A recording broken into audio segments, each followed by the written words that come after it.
साथियों नमस्कार। मैं बीपी सिन्हा आप सबका अपने चैनल पे हार्दिक स्वागत और अभिनंदन करता हूँ। मित्रों, आपने एक कहावत सुनी होगी कि लातों के भूत बातों से नहीं मानते या भय बिन होई न प्रीति। एक मशहूर कहावत है। साथियों, हिंदुस्तान में पिछले दिनों एक बेहद चर्चित वाकया हुआ था, जिसमें भारतीय जनता पार्टी की प्रवक्ता नुपुर शर्मा ने एक डिबेट शो के अंतर्गत एक ऐसी बात बोल दी थी जो कहीं से गलत नहीं थी। उनके बुक्स में लिखा हुआ है, इस्लामिक हदीसों में लिखी हुई बात को ही उन्होंने कोट किया, पर इस बात को इतना ज़्यादा तुल दिया गया, बहुत तुल दे दिया गया पूरे हिंदुस्तान में। पूरे हिंदुस्तान के जिहादी एकजुट, वो तो वैसे ही मोदी से नफरत करते हैं और इस मौके को कैश कराने के लिए वो सब एकजुट हो गए। पूरी मुस्लिम उम्मा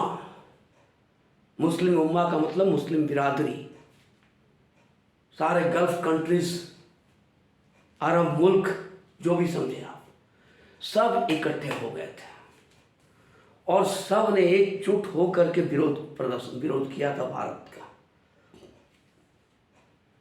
मजबूरन भारत ने एक स्ट्रेटेजी के तहत, एक रणनीति के तहत एक कदम पीछे लिया।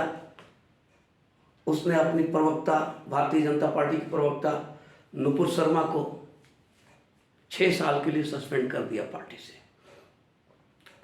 तो जिस समय ये विरोध दर्ज कराया जा रहा था अरब मुल्कों का भारत को, तो सबने एक फॉर्मल विरोध दर्ज कराया, चाहे सऊदी अरब हो, चाहे यूनाइटेड अरब अमीरात हो, चाहे बहरीन हो, चाहे कुवैत हो, चाहे यमन हो, ये सब ने एक फॉर्मल विरोध दर्ज करा के छोड़ दिया।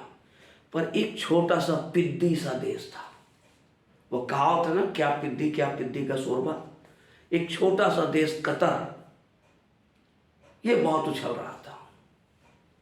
इसने इतनी दुस्साहस करी कि हिंदुस्तान के एम्बेसडर को समन किया और बुला करके उसे फटकार लगाया, विरोध दर्ज कराया। हिंदुस्तान उस समय चुप रह गया, चूंकि माहौल ही कुछ इस तरह का था, उसे अपने कदम पीछे लेना पड़ा। खैर, ये सब कुछ नहीं होता, ये सब कुछ के पीछे वेंकैया नायडू जी का सेकुलरिज्म जाग गया था। वैसे भी हमारे यहाँ के नेताओं को सेकुलर दिखने का भूत हमेशा सवार रहता है, पॉलिटिकली करेक्ट दिखाने का भूत सवार रहता है, और यही वेंकैया नायडू के साथ हुई। साथ में तुर्रा ये कि हमारे भारत के आधुनिक चाणक्य कहे जाने वाले अजीत डोभाल की भी मति मारी गई और उन्होंने भी इस निर्णय को अपना समर्थन दे दिया। जब डॉक्टर जयशंकर को यह पता चला तो उन्होंने बताया कि बहुत बड़ा पॉलिटिकल डिप्लोमेटिक मिस्टेक हो गया, ये बहुत बड़ा भूल हुई है, कूटनीतिक भूल हुई है, इसका खामियाजा भारत को काफी लंबे अरसे तक भुगतना पड़ेगा। तो मित्रों, अब तो हो चुका था, वापस तो हो नहीं सकता था। तो भारत सरकार भी एक ताक में थी कि किसी दिन तुम करो गलती कोई, और संजोग से ऐसा मौका आ गया। अभी कतर में फीफा वर्ल्ड कप चल रहा है और उस वर्ल्ड कप में कतर ने भारत के भगोड़ा मोस्ट वांटेड जाकिर नाइक को इनवाइट कर दिया। बस इसी मौके की ताक में मोदी गवर्नमेंट थी और जैसे ही ये मौका आया, मोदी सरकार ने अपनी आंखें लाल कर दी। भारत सरकार के तरफ से हरदीप सिंह पुरी सामने आए और उन्होंने ललकारा कतर को, ये जो तुमने किया है ये उचित नहीं किया है और इसका परिणाम भी तुम्हें भोगना पड़ेगा। कतर के हाथ पांव कांपने लगे।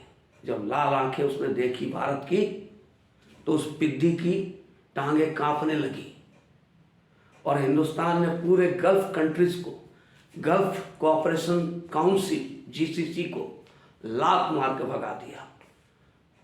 किस बात के लिए?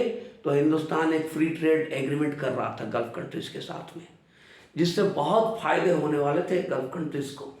अब गल्फ कंट्रीज में कौन कौन है? सऊदी अरब है, यूनाइटेड अरब अमीरात है, बहरीन है, कुवैत है, यमन है, कतर है, ये सारे लोग जीसीसी में शामिल हैं। तो मित्रों, अरब के पास तेल तो बहुत है, तो क्या तेल पी करके जिंदा रहेगा? खाने के लिए भोजन चाहिए और भोजन के लिए अनाज चाहिए। वो अनाज भारत सप्लाई देता है उन लोगों को, अनाज भी देता है, तकनीक भी देता है और लेबर भी देता है। अरब मुल्कों का बिना भारत के काम चलने वाला नहीं है। इसलिए तमाम बाकी के जो देश थे उन्होंने एक फॉर्मल विरोध दर्ज कराया और बात आई गई कर दिया और फिर हिंदुस्तान के साथ अपना पैचअप कर लिया। लेकिन ये कुछ ज़्यादा ही उछल रहा था कतर।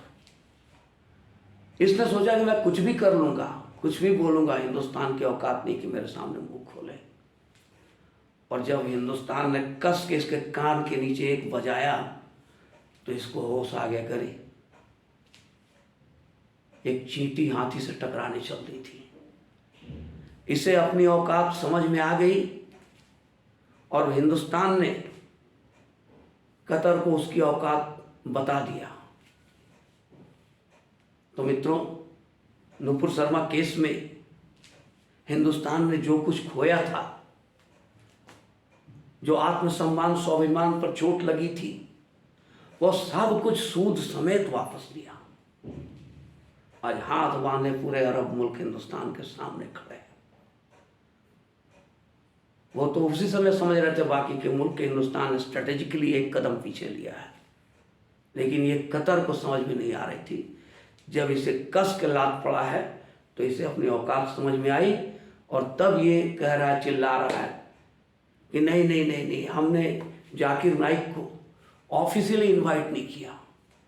कतर ने जाकिर नाइक को फीफा वर्ल्ड कप के ओपनिंग सेरेमनी में ऑफिशियली इनवाइट नहीं किया। ये कतर डिनाई करना शुरू किया। तो ये हनक है या धमक है मोदी का, जो आज घुटनों पे ले आया कतर को। तो मित्रों, इसको ही कहते हैं कि लातों के भूत बातों से नहीं मानते और भय भी न होए न प्रीति। क्योंकि अगर हिंदुस्तान फ्री ट्रेड नहीं किया तो बहुत नुकसान में चले जाएंगे सारे देश। तो साथियों, अगर आपको ये विश्लेषण अच्छा लगता हो तो प्लीज़ लाइक और कमेंट करें और चैनल को सब्सक्राइब करें। धन्यवाद।